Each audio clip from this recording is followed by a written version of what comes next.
Drop it.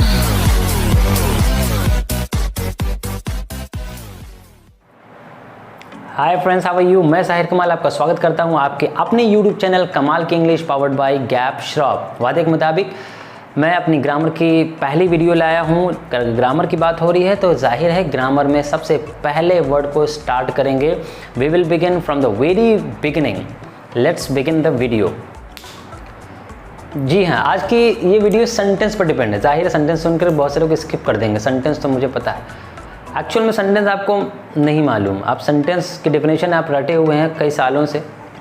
अगर sentence की definition आप ये कहते हैं, अगर सिर्फ इतना हम पूछ लें आपसे, चलिए ठीक है सेंटेंस की डेफिनेशन है, डोंट स्किप द वीडियो, बस एक क्वेश्चन का जवाब दीजिए कि सेंटेंस की डेफिनेशन अगर ये लिखी हुई है तो ज़रा ये बता दीजिए कि सेंटेंस, ये जो पूरा लिखा है group of words which makes a complete sense is called a sentence, ये कौन सा सेंटेंस है।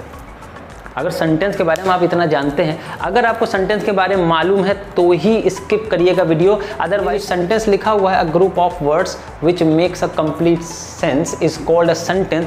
ये जो पूरा सेंटेंस लिखा है जो कि डेफिनेशन बता रहा है सेंटेंस की, ये इंग्लिश लैंग्वेज का कौन से सेंटेंस का काइंड है या टाइप है, बताएंगे। अगर बता देते तो अच्छी बात है। वेल, इसी के ऊपर ये वीडियो है। एक्चुअल में जब सेंटेंस के बारे में हमसे पूछा जाता है तो हम ये डेफिनेशन बता देते हैं और सोचते हैं काम खत्म। काम नहीं खत्म हुआ, काम अब शुरू होगा, क्योंकि आपको ग्रामर पूरी पढ़नी है। तो जाहिर है from the very beginning we should start. हमें एकदम शुरुआत से शुरू करना चाहिए। हम इसीलिए सेंटेंस वर्ड के ऊपर पूरी 2 वीडियो मैं बनाऊंगा, पार्ट 1 पार्ट 2 करके। अगर आपको ग्रामर सीखनी है तो सबसे पहले तो सेंटेंस समझ लीजिए। हर एक सेंटेंस की अपनी एक आइडेंटिटी होती है, उसके कुछ रूल्स होते हैं, उसकी कुछ पहचान होती है कि हम किसी भी पर्टिकुलर सेंटेंस को ऐसे ही नहीं कह देंगे कि आपसे पूछा जाए कि व्हाट इज द सेंटेंस, तो डेफिनेशन बताएं and how many kinds of sentences, तो आपके मुंह से निकलता है, किसी के मुंह से 3 निकलेगा, किसी के मुंह से 4, किसी के मुंह से 5, और एक्चुअल में पता ही नहीं किसी को कि कितने होते क्या है। क्यों? क्योंकि पता है कंसेप्ट ही क्लियर नहीं है। उसी वजह से मैंने वीडियो बनाई है for the conceptual comprehension. Sentence 3 है कि 4 है कि 5 है, इसका डिस्कशन हम इस वीडियो में करेंगे। अब अगर आपको लगता है कि वीडियो को देखने चाहिए तो आप वीडियो को बिल्कुल एंड तक देखिए, otherwise you can skip as you wish. Categories of sentence मैंने लिखा हुआ है, उसमें 2 वर्ड लिख दिए हमने, according to function, according to structure. I hope and I am sure कि शायद ये पहली बार आपने सुना हो, कुछ बच्चों को छोड़ करके ये वर्ड पहली बार सुना हो कि सेंटेंस के काइंड में हमने अकॉर्डिंग टू फंक्शन या अकॉर्डिंग टू स्ट्रक्चर क्यों लिखा। एक्चुअल में क्या है ना, जब आप ये सेंटेंस पूछा जाता है तो सबसे पहले आपके मुँह से सिंपल सेंटेंस निकलता है, फिर आपके मुँह से इंट्रोगेटिव निकल आता है, तो किसी के मुँह से निगेटिव निकलेगा, फिर किसी के मुंह से अफर्मेटिव निकलेगा, और अफर्मेटिव के बाद बहुत से लोग तो पॉजिटिव भी कह देंगे, और कुछ लोगों को तो पता ही होगा कि पॉजिटिव और अफर्मेटिव सेम होते हैं। तो सिंपल, इंट्रोगेटिव, नेगेटिव, अफर्मेटिव, और फिर आप खुद ही फंस जाते हैं कि यार 6 सेंटेंस होते हैं कि 5 होते हैं कि 4 होते हैं, सर हो गया। ये जो खिचड़ी बनती है ना, उसी खिचड़ी को दूर करने के लिए वीडियो है पूरी, उस खिचड़ी को दूर करेंगे हम लोग, ठीक है। आज हम इसी वीडियो को कंटिन्यू करेंगे। इन 5 सेंटेंस की अपनी आइडेंटिटी और इसके कुछ एग्जांपल देता हूं मैं, ठीक है।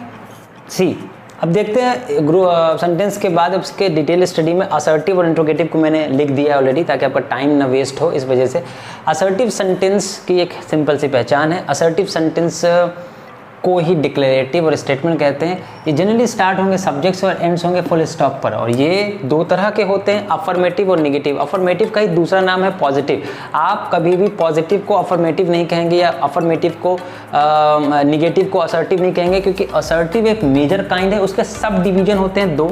अफर्मेटिव और नेगेटिव ये 2 सब डिवीजन है असर्टिव सेंटेंस के। असर्टिव सेंटेंस में जो बात है, इसको स्टेटमेंट भी इसी वजह से कहते हैं। फिलहाल तो हमने इंग्लिश में लिख दिया, अब आप हिंदी में सुने कि असर्टिव सेंटेंस को असर्टिव से, असर्टिव का मतलब क्या होता है, किसी चीज़ का होना या ना होना। मीन्स कोई चीज़ हो रही है या नहीं हो रही है, कोई चीज़ बताई जा रही होती है जब उसमें कोई क्वेश्चन नहीं होता है, जब उसमें कोई ऑर्डर, रिक्वेस्ट, कमांड नहीं होती है, जब उसमें कोई एक्सक्लेमेशन या सडन फीलिंग ऑफ हार्ट्स नहीं निकल कर आता है, तब उस सेंटेंस यदि वो सब्जेक्ट से स्टार्ट होगा और फुल स्टॉप पर एंड होगा तो वो सेंटेंस असर्टिव होगा। या तो कोई काम हो रहा होगा या तो कोई काम नहीं हो रहा होगा, तो उसी सेंटेंस को हम असर्टिव और नेगेटिव कहते हैं।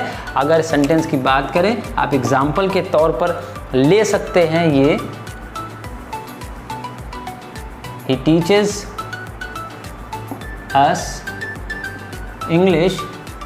इस सेंटेंस में ही ने क्या किया, सिर्फ बताया, कोई सवाल नहीं पूछा, कोई ऑर्डर नहीं किया या रिक्वेस्ट नहीं करी या कोई सडन फीलिंग कि वो टीचर वो मुझे इंग्लिश पढ़ाता है। कोई सडन फीलिंग जब नहीं आती है, जब कोई क्वेश्चंस नहीं पूछा जाएगा, तो वहाँ पर जो सेंटेंस स्टार्ट होगा वो सब्जेक्ट से और फुल स्टॉप पर एंड हो जाएगा। इसी सेंटेंस को आप नेगेटिव भी लिख सकते हैं, he does not teach, he does not teach us English. ठीक, ये निगेटिव आपका सेंटेंस हो गया। सिंपल सी पहचान है, आप अफर्मेटिव को निगेटिव को या पॉजिटिव को या असर्टिव को मिला नहीं दीजिए। मेन आप असर्टिव बताएंगे, उसके बाद उसके सब डिवीजन आप बताएंगे। ठीक है, मेन काइंड ये होता है। दूसरा आप इंट्रोगेटिव आए। इंट्रोगेटिव आपको जनरली दो काइंड के मिलते हैं। एक तो इंट्रोगेटिव की पहचान ये हेल्पिंग वर्ब से स्टार्ट होगा या फिर किसी क्वेश्चन वर्ड से स्टार्ट होगा। जो हेल्पिंग वर्ब से स्टार्ट होगा उसे हम डायरेक्ट इंट्रोगेटिव कहते हैं, और जो क्वेश्चन वर्ड से स्टार्ट होते हैं उसे हम इनडायरेक्ट कहते हैं। उसी को हम ओपन क्वेश्चंस भी कहते हैं, या डायरेक्ट क्वेश्चन को यस या नो काइंड भी कहा जाता है। ये स्टार्ट होंगे हेल्पिंग वर्ब से और ये स्टार्ट होते हैं कोई क्वेश्चन वर्ड से। एग्जाम्पल देख लें इनके।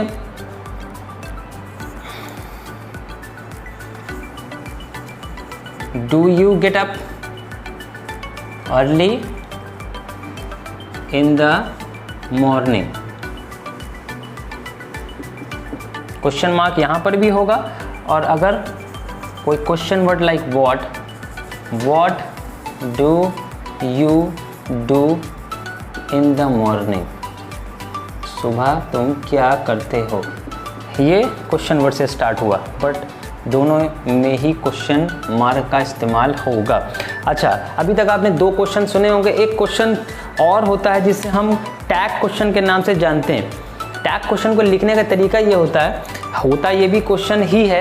जब हम लोग हिंदी में किसी से कहते नहीं है कि आज स्कूल आओगे, नहीं आओगे क्या, सामने वाले से जब हम अपने क्वेश्चन का जवाब खुद मांग लेते हैं, तब वहाँ पर क्वेश्चन टैग का इस्तेमाल किया जाता है, या टैग क्वेश्चन उसे कहते हैं। जैसे अगर सिविकता सा कहा जाए, he is a good batsman, वह एक अच्छा बैट्समैन है। उसने रिप्लाई नहीं किया सामने वाले ने, आपने खुद ही कहते नहीं है क्या। उस नहीं है क्या को आप इंग्लिश में जब लिखेंगे तो एक्चुअल में वो क्वेश्चन होता है जिसे हम टैग करते हैं अफर्मेटिव सेंटेंस के लास्ट में। अफर्मेटिव ना कह करके असर्टिव सेंटेंस कहें, क्योंकि ये सेंटेंस असर्टिव में पॉजिटिव भी हो सकता है और ये सेंटेंस निगेटिव भी हो सकता है। और इसको लिखने का तरीका ये है कि अगर हम टैग क्वेश्चन लिख रहे हैं, कोई सेंटेंस हमने पॉजिटिव वे में लिख दिया, पॉजिटिव सेंटेंस या अफर्मेटिव सेंटेंस लिखा, तो उसका जो टैग क्वेश्चन बनेगा, अगर ये पॉजिटिव है तो उसका टैग क्वेश्चन निगेटिव बनेगा। देखिए हमने नॉट लगाया हुआ है, और अगर ये निगेटिव होता तो ये पॉजिटिव बनता। ठीक है, आप आगे इसको एग्जाम्पल में हम लिख ही देते हैं। She is not a good dancer. आगे यहाँ पर कॉमा लगा करके लिखा जाएगा इज शी, और तब यहाँ इंट्रोगेटिव मार्क लगाया जाएगा। ठीक है, यहाँ ये नेगेटिव था नॉट, यहाँ पर इस वजह से हमने नॉट हटा दिया। अगर ये पॉजिटिव होता लाइक दिस तो यहाँ पर ये नॉट लगता, और तब क्वेश्चन मार्क लास्ट में लगाया जाता है। ये आपके क्वेश्चन हो गए, और ये आपका असर्टिव सेंटेंस, ये इंट्रोगेटिव, दोनों काइंड हुए। अब हम आगे बात करेंगे एक्सक्लेमेटरी और इम्परेटिव। सी, अब आपके थर्ड सेंटेंस जो आता है इम्परेटिव, और चौथा है एक्सक्लेमेटरी। इम्परेटिव सेंटेंस में सेंस, ये डिपेंड करते हैं अपने सेंस पर। अभी हमने आपसे कहा ना कि अकॉर्डिंग टू फंक्शन जब हम बात करते हैं तो उस फंक्शन में उसके सेंस, उसके भाव भी आते हैं। किसी सेंटेंस का यूज़ कर रहे हैं, उस सेंटेंस में जो मेन एलिमेंट होता है वो होती है वर्ब। उस वर्ब का यूज़ किस तरीके से किया जा रहा है। जाहिर है वर्ब का यूज़ और वर्ब का प्रकार सेंटेंस में जब होता है तो उसी वजह से उसका डिटर्मिनेशन होता है। It means a sentence is determined by the use of the verb in a sentence. Sentence में वर्ब के यूज़ के ऊपर सेंटेंस का डिटर्मिनेशन होता है अकॉर्डिंग टू फंक्शन में। किसी भी वर्ब को, जैसे हम गो को मान लें, इस वर्ब को हम किसी तरीके से भी यूज़ कर सकते हैं।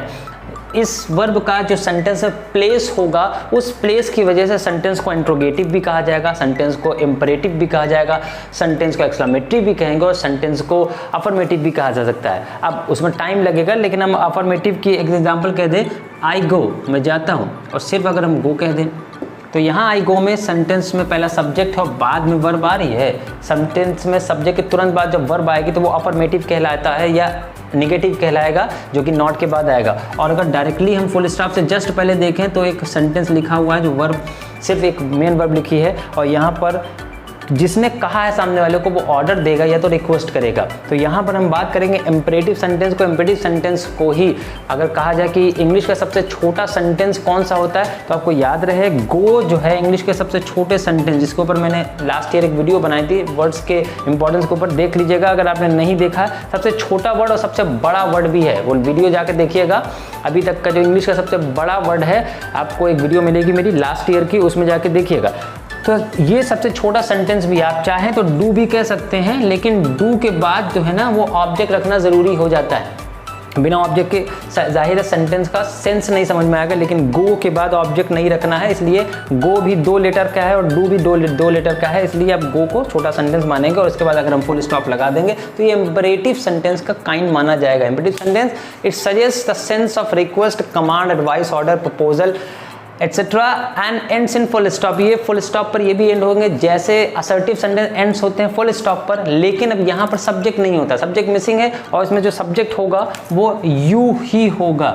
ये ऑलवेज हमेशा ये रहता है। जब भी इंपरेटिव सेंटेंस की बात करेंगे तो सेंटेंस में जो स्टार्टिंग होगी वो मेन वर्ब से होगी, और हमेशा वो मेन वर्ब सामने वाले के लिए होता है, और सामने वाले को हमेशा हम सेकंड पर्सन के नाम से जानते हैं, और सेकंड पर्सन को ही हम यू कहते हैं। ठीक है, तो you is always hidden in imperative kind of sentence. ठीक है, अगर इसकी हम बात करें 2 तरह से, स्टार्ट्स विद मेन वर्ब, जैसे गो फ्रॉम हियर लिखा हुआ है, ये मेन वर्ब से स्टार्ट होगा, और कभी कभी जो सेंटेंस होता है वो लेट से भी स्टार्ट होता है, सेकंड काइंड। इसका जब लेट से सेंटेंस बनाते हैं तो उसमें कुछ चेंजेस आते हैं, जब हम लोग आगे पढ़ेंगे। फिलहाल तो सेंटेंस के ऊपर वीडियो है, आगे हम सेंटेंस हिंदी में ट्रांसलेशन और नरेशन सब पढ़ेंगे, तो अब हम एक डिटेल स्टडी करेंगे फिलहाल। तो स्टार्ट विद लेट एक अलग तरह से लिखा जाता है, और go from here means main verb से अगर सेंटेंस स्टार्ट हो रहा है तो वो इंपरेटिव काइंड ही होगा, और लेट से भी वो इंपरेटिव काइंड ही होगा। इसका एग्जाम्पल आप देख सकते हैं, लेट्स बिगिन, आओ शुरुआत करें। यहाँ पर प्रपोजल हो रहा है और यहाँ पर आप जो समझ लें रिक्वेस्ट या ऑर्डर। ठीक है, गो फ्रॉम हियर। अगर हम एक्सक्लेमेटरी की बात करें तो it shows a sudden feelings of hearts and ends इन। यहाँ इसमें स्पेशल क्या है जो हम आपको वीडियो बना करके दिखा रहे हैं, स्पेशल ये है, आप एक्सक्लेमेशन, आप जानते हैं कि एक्सक्लेमेटरी सेंटेंस में एक्सक्लेमेशन मार्क यूज होता है, बट उसके काइंड के बारे में अगर हम पूछें कि एक्सक्लेमेटरी सेंटेंस का जो स्ट्रक्चर है या फॉर्मेशन वो कैसे होगा, तो शायद आप कंफ्यूजन में पड़ जाएं। उसके बाद आप यही कहेंगे कि एक्सक्लेमेटरी सेंटेंस में ब्रावो, अलास, ओ इस तरह के वर्ड यूज होते हैं, लेकिन उसका एक दूसरा काइंड भी होता है, और शायद आप बोलते भी होंगे, लेकिन अगर उसके स्पेसिफिकेशन, आइडेंटिफिकेशन के बारे में पूछा जाए तो शायद आप उसे ना बता पाएं। Generally starts with any exclamatory words, लिखना मैं भूल गया, सॉरी, वर्ड्स, किसी एक्सक्लेमेटरी वर्ड्स से स्टार्ट होंगे जो सेंटेंस, जैसे आप एक्सक्लेमेटरी वर्ड्स के एग्जांपल ले लेते हैं। ब्रावो, ब्रावो को हिंदी में शाबाश कहा जाता है। ठीक है, अगर हम बात करें OHO अफसोस के लिए, ठीक, उसके अलावा हम अलास की बात करें, इसको भी हम अफसोस के लिए यूज़ करते हैं, बेचारा मर गया। बहरहाल ब्रावो, ओ और अलास, ठीक, तो इसके बाद एक्सक्लेमेशन मार्क का यूज़ करते हैं। लेकिन कुछ ऐसे सेंटेंस होते हैं जिसमें हम व्हाट और हाउ का यूज़ भी करते हैं, वो भी इंट्रोगेटिव ना होकर के एक्सक्लेमेटरी कहलाते हैं। अब जाहिर है सारे सेंटेंसेस में अपनी एक खास पहचान थी, फिलहाल अभी हम इसका एग्जांपल आपको देते हैं कि हाउ और व्हाट का यूज़ हम कैसे करेंगे एक्सक्लेमेटरी सेंटेंस में। इसको रफ कर देते हैं।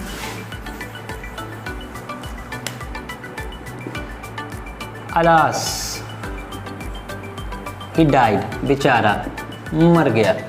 याद रहे जब भी आप कोई एक एक्सक्लेमेटरी वर्ड का यूज़ करेंगे तो उस वर्ड के जस्ट बाद आप एक्सक्लेमेशन मार्क का यूज़ करेंगे, ना कि सेंटेंस के लास्ट में। सेंटेंस का जो लास्ट होगा वो आपका फुल स्टॉप पर ही होगा। ठीक, अगर हाँ ये कह सकते हैं आपके मुंह से सिर्फ और सिर्फ इतना लिखा, मुंह से निकला मार्वलस, अब सिर्फ मार्वलस आपके मुंह से निकला तो आपको मालूम है this is a complete sense, और in short this is a complete sentence, और इसके बाद हमेशा आप एक्सक्लेमेटरी साइन लगाएंगे। ठीक, अगर पूरा सेंटेंस लिख रहे हैं जिसमें सब्जेक्ट आ रहा है, कोई वर्ड आ रहा है, वर्ब आ रही है, तो आप फुल स्टॉप पे एंड करेंगे और उस वर्ड के बाद आप एक्सक्लेमेशन मार्क का यूज़ करेंगे। दूसरे काइंड की अगर हम बात करें जिसमें हम हाउ और व्हाट का इस्तेमाल कर रहे थे, तो एग्जाम्पल देख लीजिए। How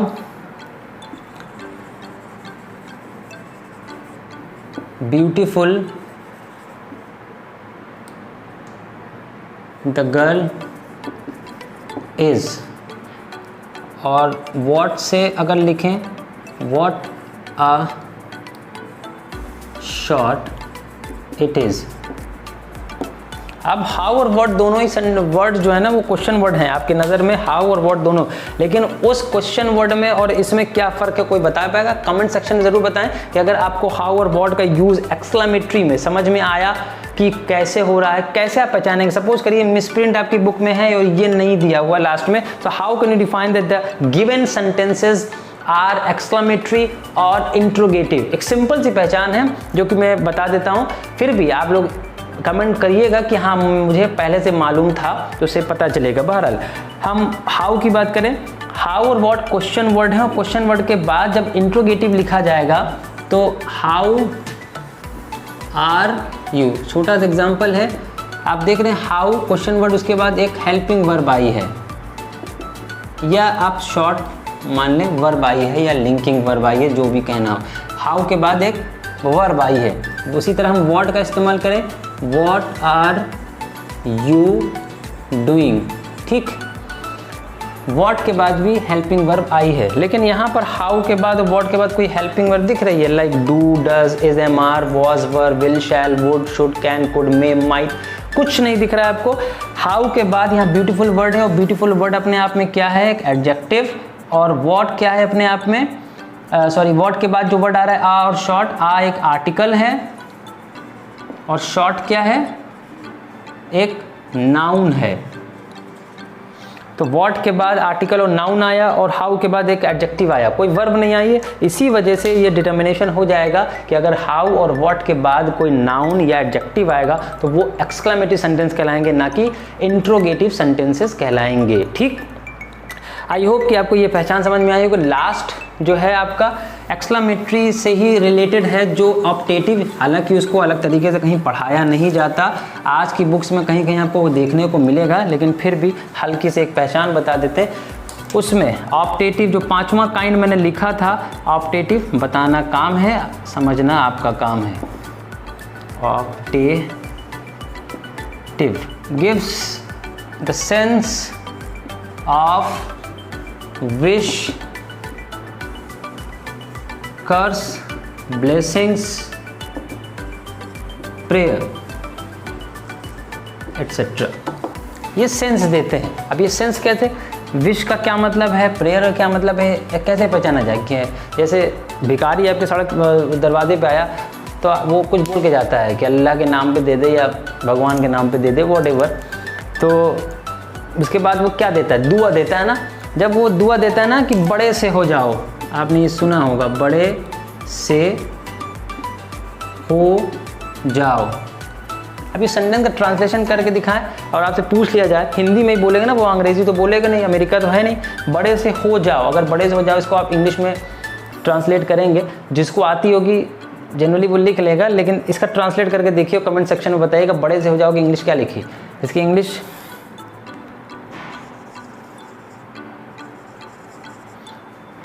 May you grow up,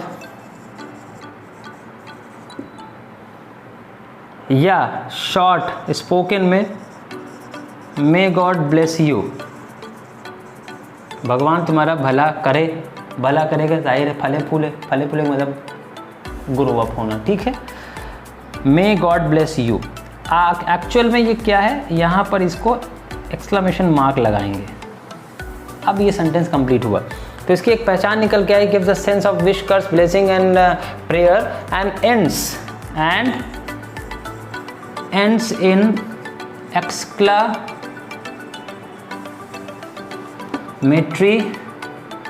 mark. ये एक्सक्लेमेटरी मार्क पर एंड होते हैं। It generally starts with may. जब आप मॉडल्स पढ़ेंगे तब आप उसमें मे का यूज़ पढ़ेंगे। मे का यूज़ सिर्फ उससे सबसे ज़्यादा विश करने के लिए या कर्स, ब्लेसिंग या प्रेयर करने के लिए मे का यूज़ किया जाता है। जानते हैं, आपको भाड़ में चले जाओ गर्ल्स जनरली बोलती है ना, तो गो टू हेल, तो गो टू हेल को डायरेक्टली ना कह करके, जाहिर है अगर लड़की ने कहा भाड़ में जाओ, भाड़ क्या है पता नहीं, भाड़ में जाओ, ठीक, इसका ट्रांसलेशन कोई करके दिखाए, जो जानते होंगे वो कर तो लेंगे, लेकिन फिर भी गो टू हेल अगर जनरली कहा जाए, गो टू हेल कहा जाता है, तो भाड़ का मतलब होता है हेल। वैसे होता नहीं है कहीं, लेकिन जनरली ट्रांसलेशन ये लिखा जाता है भाड़, ये हिंदी लैंग्वेज में भी नहीं है। गो टू हेल, तो सामने लड़की ने कहा भाड़ में जाओ, तो आप चले जाएंगे। एक्चुअल में आप नहीं जा रहे हैं, और गो टू हेल नहीं कहना चाहिए, may you go to hell कहना चाहिए वहाँ पर। क्यों? क्योंकि वो विश कर रही है, भगवान करे तुम्हारा सत्यानाश हो। तो गो टू हेल क्योंकि अगर आप कह देंगे तो आप देख रहे हैं कि यहाँ पर सेंटेंस गो से स्टार्ट हो रहा है, जो कि एक मेन वर्ब है, और मेन वर्ब से जब सेंटेंस स्टार्ट होता है वो कौन सा काइंड होता है? इम्परेटिव काइंड होता है, ठीक है। तो इसलिए यहाँ पर आप सेंटेंस में मे यू भी कह सकते हैं। जनरली स्पोकन में हम नहीं कहते, क्योंकि स्पोकन हमें जितना शॉर्ट सेंटेंस लिखना हो उतना अच्छा होता है, और सेंस के अकॉर्डिंग गो टू हेल ये कोई सेंस नहीं है, कोई ऑर्डर दे रहा है, आपसे कह रहा है जहन्नुम में चले जाओ, तो आप उठ के चल देंगे। भाई बॉस ने आपको कमरे से निकाल दिया, भगो यहाँ से, तो आप बाहर चले जाएंगे। लेकिन अगर गो टू हेल कोई कहेगा तो आप उठेंगे और भाड़ में जाने लगेंगे, भाड़ में नहीं जाएंगे आप, ठीक है। तो वहाँ पर वो सेंस नहीं दे रहा है कि आपको ऑर्डर किया जा रहा है, सेंस यहाँ पर है विश या कर्स या ब्लेसिंग का, मतलब आपको कोसा जा रहा है, ठीक है। ये आपकी कंप्लीट वीडियो रही है सिर्फ और सिर्फ अकॉर्डिंग टू फंक्शंस के नाम पर, सेंटेंस के काइंड। अब जो सेंटेंस के काइंड हैं वो है अकॉर्डिंग टू स्ट्रक्चर, जो कि बहुत ही इम्पॉर्टेंट है एसएससी पर्पज से भी, आपके 9th 10th 11th 12th syllabus के पर्पज से भी, क्योंकि इनका यूज़ तो आप सभी जानते हैं। ये आपको कुछ क्लियर नहीं था, इसलिए इतनी लंबी वीडियो बनानी पड़ी, लेकिन वो क्लियर आपको बिल्कुल नहीं होगा। सिंपल, कॉम्प्लेक्स और कंपाउंड के स्ट्रक्चर्स कैसे होते हैं, कौन सी वर्ब कहाँ पर यूज होती है, ये ज़रूरी है जानना, तभी आप आगे की स्टडी आप जाए, लाइक नरेशन, सिंथेसिस या ट्रांसफॉर्मेशन, उस तरह के सेंटेंस आप तभी कर पाएंगे जब हमें सेंटेंस अकॉर्डिंग टू स्ट्रक्चर्स मालूम हो। सो आई होप ये वीडियो आपके लिए हेल्पफुल होगी। कमेंट सेक्शन में ज़रूर जाएं, लाइक ज़रूर करें। अगर आपने सब्सक्राइब नहीं किया तो please subscribe my channel. Thank you so much once again. जय हिंद, जय भारत।